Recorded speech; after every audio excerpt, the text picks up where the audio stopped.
ओम नमः शिवाय, जय श्री राम, हर हर महादेव। आज की वीडियो में मैं आपको बताऊंगा कि अगर आपके पितृ बंधन में हैं, किसी भी बंधन में हैं, पितरों को किसी ने बांध रखा है, पितरों को किसी ने कैद कर रखा है, तो कैसे उन्हें बंधन मुक्त करें, कैसे उन्हें उस कैद से छुड़ाएं। वीडियो को ध्यान से सुनना और पूरा सुनना ताकि एक एक चीज़ आपको बारीकी से समझ में आए। जैसे कि आपको पता है कि पितृपक्ष चल रहा है और ये जो पितृपक्ष होता है, पितृपक्ष में पितरों की विशेष पूजा होती है। जो व्यक्ति पितरों की पूजा कभी करता भी नहीं है, वो इस पितृपक्ष में पितरों के निमित्त दान करता है, भोजन करता है और अन्य चीज़ें अर्पित करता है पितरों के लिए। और ये जो पितृपक्ष होता है ये विशेष होता है पितरों के लिए, क्योंकि कहा जाता है कि पितृलोक से आपके पितृ जो है वो धरती लोक पर आते हैं और आपके घर में जाते हैं। जो लोग पितरों का पूर्ण रूप से मान सम्मान करते हैं तो उनके घर पितर ढेरों आशीर्वाद देकर जाते हैं, धन धान्य से पूर्ण रहने का और सुख समृद्धि का। पर जिन घरों में पितरों का पूजन नहीं होता, जिन घरों में पितरों का आदर नहीं होता, उस घर में पितृ श्राप देकर जाते हैं। तो ये जो पितरों के दिन होते हैं, जिसे हम 16 दिन कहते हैं और बहुत ज़्यादा महत्वपूर्ण होते हैं, जिन्हें कनागत भी कहा जाता है, पितृपक्ष भी कहा जाता है। इन दिनों में पितरों की पूजा अगर आप करते हैं तो पितरों का विशेष आशीर्वाद आपको प्राप्त होता है। अब मैं आपको बता दूं पितृ बंधन से मुक्त आप कैसे कर सकते हैं। अगर आपके पितृ बंध गए हैं, जैसे कई बार कई तांत्रिक आपके पितरों को बांध देते हैं, जिससे आपके पितृ जो है वो आपके घर में प्रवेश नहीं कर पाते या उनकी शक्ति छीन लेते हैं, उनको जो है वो शक्तिहीन कर देते हैं, जिससे वो किसी भी कार्य को करने में समर्थ नहीं हो पाते, यहाँ तक कि वो भोग को ग्रहण करने में भी समर्थ नहीं हो पाते। और ऐसी स्थिति में पितृ आपकी कोई मदद नहीं कर पाते। तो पितृ बंधन में है, कैद में है, इसका मतलब आपके घर में परेशानियां शुरू हो जाती हैं। आपके घर में संतान संबंधित परेशानियां शुरू हो जाती हैं, आपके घर में पैसों से जुड़ी समस्याएं बहुत ज़्यादा आनी शुरू हो जाती हैं, आपके जो गाड़ी घोड़े होते हैं उनमें परेशानी शुरू हो जाती है, वो ख़राब होने शुरू हो जाते हैं, बिजली के उपकरण ख़राब होने शुरू हो जाते हैं, भैंस अगर पशु है तो उनके थनों में जो है वो ब्लड आना शुरू हो जाता है, साथ साथ वो बीमार पड़ने शुरू हो जाते हैं, मरने शुरू हो जाते हैं। ये सब पितृदोष यानी पितरों की कृपा ना होने का ही एक संकेत होता है, कारण होता है। तो कैसे आपको पितरों को बंधन मुक्त करना है ये आपको मैं बता रहा हूँ, तो ध्यान से सुनिए। एक ऐसा हवन जिसको पितृ बंधन मुक्त हवन कहते हैं, पितृ मुक्ति हवन कहते हैं, वो आज आपको मैं बता रहा हूँ। शायद आपको कभी किसी ने बताया नहीं होगा और ये मैं पहली बार आपके सामने बता रहा हूँ कि पितृ बंधन मुक्त हवन कैसे आप कर सकते हैं। तो कॉपी पेन लेकर बैठना, डायरी पेन लेकर बैठना, ताकि एक एक चीज़ आप अच्छी तरीके से नोट कर लें, क्योंकि इसमें किसी प्रकार की गलती नहीं होनी चाहिए। तो सबसे पहले मैं कुछ सामग्री आपको बता रहा हूँ जो पितृ हवन के लिए आपको चाहिए होगी। तो सबसे पहले नोट कर लीजिए, आपको चाहिए होंगे काले तिल, आपके चाहिए होंगे चावल अक्षत टूटे ना हो, लौंग फूल वाली चाहिए होगी, शहद और शक्कर।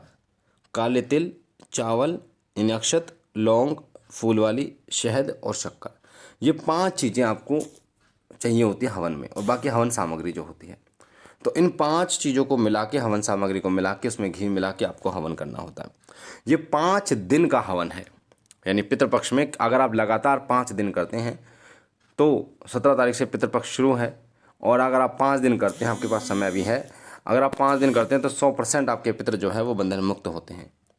पर ध्यान रखना, ये हवन आपको अपने घर के अंदर करना पड़ेगा, छत पे नहीं करना, किसी मंदिर में नहीं करना, बाहर नहीं करना, घर के अंदर इस हवन को करना है। अब हवन करने के लिए आपको क्या करना है, ध्यान से सुनिए। हवन करने के लिए आपको सबसे पहले एक जगह को साफ सुथरा कर देना, वहाँ पर गंगा जल छिड़क देना है, और आटे के चौमुखा दीपक, यानी नमक नहीं मिलाना उसमें, आटा और घी मिलाकर दीपक बनाना है आपको, और चौमुखा दीपक बनाना है देसी घी का। उसमें 2 लौंग 2 इलायची डालनी है, और 4 चौमुखा दीपक बनाना है, यानी 4 मुंह वाला दीपक। जब आप जलाओगे ना उस दीपक को, हर तिल्ली से यानी 4 तिल्लियों से जलाना है। ऐसा नहीं, कई लोग क्या करते हैं, चौमुखा दीपक होता है तो वो क्या करते हैं कि एक ही तिल्ली से चारों जो बातियाँ होती हैं उनको जला देते हैं। तो ऐसा नहीं करना, हर बाती की तिल्ली अलग होनी चाहिए। तो चौमुखा दीपक आपको पितरों के लिए जलाना है, और आपको बोलना है ओम मम सर्व पितृ देवताभ्यो नमः, ओम मम सर्व पितृ देवताभ्यो नमः, ओम मम सर्व पितृ देवताभ्यो नमः, इस तरीके से। तो बीच में आपको जलाना है जो है वो पितरों का दीपक, और लेफ्ट साइड में आपको जलाना है माँ कालका का दीपक, कालका माई का, और राइट साइड में बाबा भोलेनाथ का दीपक जलाना है। समझ में आ गया।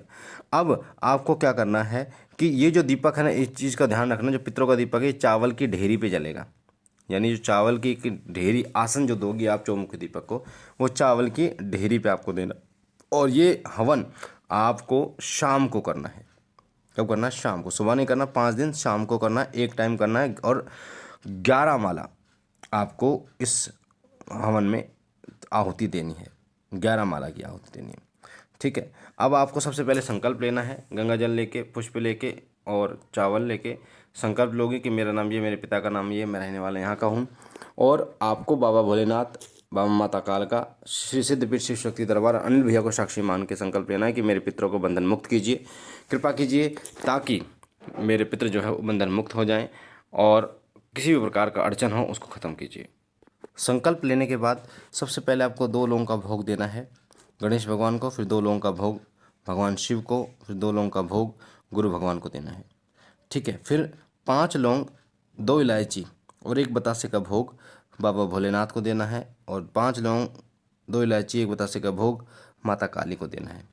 पितरों का इसमें कोई भोग आपको नहीं देना है, इस चीज़ का विशेष रूप से ध्यान रखिए, क्योंकि पितरों का जो बंधन है, पितरों को जो बंधन मुक्त करेंगे वो माँ काली और बाबा भोलेनाथ की कृपा से वो मुक्त होंगे। तो हम बाबा भोलेनाथ और माता काली को पहले लेके चलेंगे।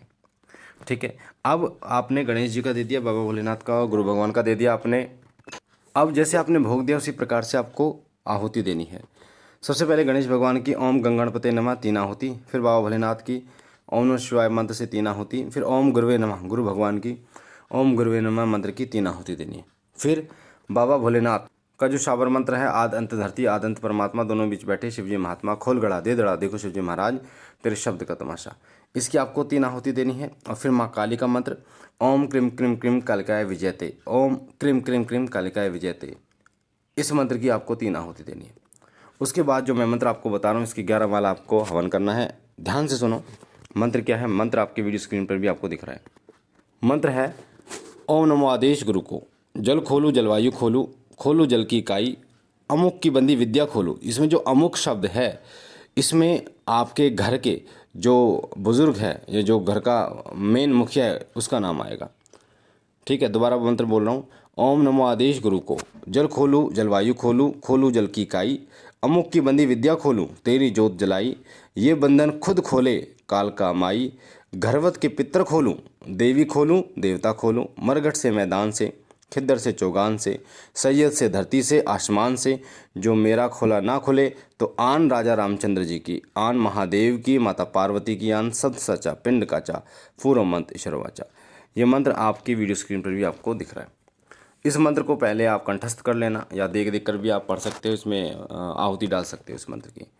11 माला इसकी आहुति डालनी है। लास्ट में जब आपका हवन ख़त्म होगा तो आपको एक गोला लेना है, सूखा गोला, उसको काट लेना है। उसमें आपको 2 बतासे, 2 लौंग, 2 बतासे, 2 इलायची और 11 लौंग डाल के, पंचमेवा, 1 चम्मच घी और थोड़ी शक्कर डाल के बंद करके, और अपने ऊपर से एंटी क्लॉकवाइज 11 बार उतार कर महाभोग माँ काली और बाबा भोलेनाथ को अर्पण करना लास्ट में। ये आपका हवन यानी कि 5 दिन चलेगा। 5 दिन आपको ये महाभोग देना है जो गोले वाला है, और सेम तरीका जैसे मैंने आपको बताया। 3 दिन के बाद आपको अनुभव होने शुरू हो जाएंगे, आपके पितर आपको दिखने शुरू हो जाएंगे, हो सकता है सवारी आ जाए। तो मुझे आशा है ये वीडियो आपको अच्छी लगेगी। पहली बार चैनल पे तो चैनल को लाइक कीजिए, शेयर कीजिए, सब्सक्राइब कीजिए।